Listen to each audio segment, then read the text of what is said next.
Let's tell you a little story. Let's say you got somebody who likes to use their lower back muscles a lot. And it's just a pattern, it's very common, and it's compressing going this way, it's pushing them forward, and that's how they hold themselves upright against gravity, that's how they move in their posture. Nothing wrong with that. So let's say they enjoy to eat a lot of food, and let's say they eat some questionable foods.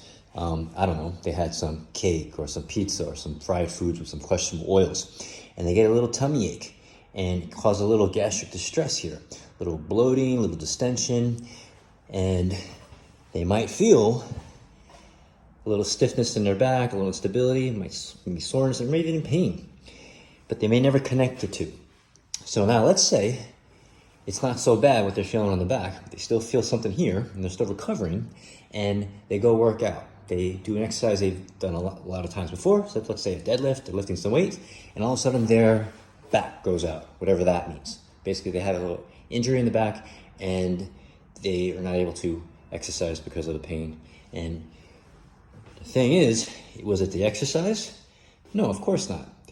And most people, they can't connect the two between what's going on over here in their gut and what the possible effects can go on over here. So very often, the nerves that innervate our viscera, our organs here, have a similar innervation of the structures around the same area, the soft tissues, the muscles, the joints, etc. They call that a viscerosomatic reflex.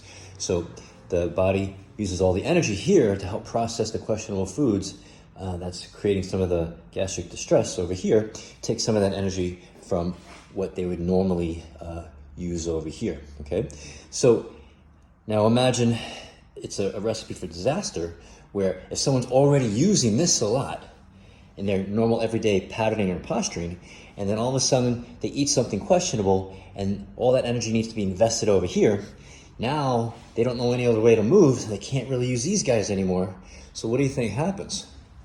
A lot of compensations over here, muscles that normally wouldn't be engaging as much, but because there's a priority over here is secondary, and then they overload, insult to injury, they do some kind of exercises that would cause more of a demand over here, and then they have an injury. And then maybe they get that treated, they only look over here, they never ask about, hey, did you eat anything funny? Was there anything else, other symptoms you had that you may or may not think were connected to your low back injury? Of course not. But you gotta look at these things, because if you just treat the area of the symptoms without looking at the whole individual as a whole, you're gonna miss out on a lot. And then this poor person might develop some other chronic issues and they don't know why.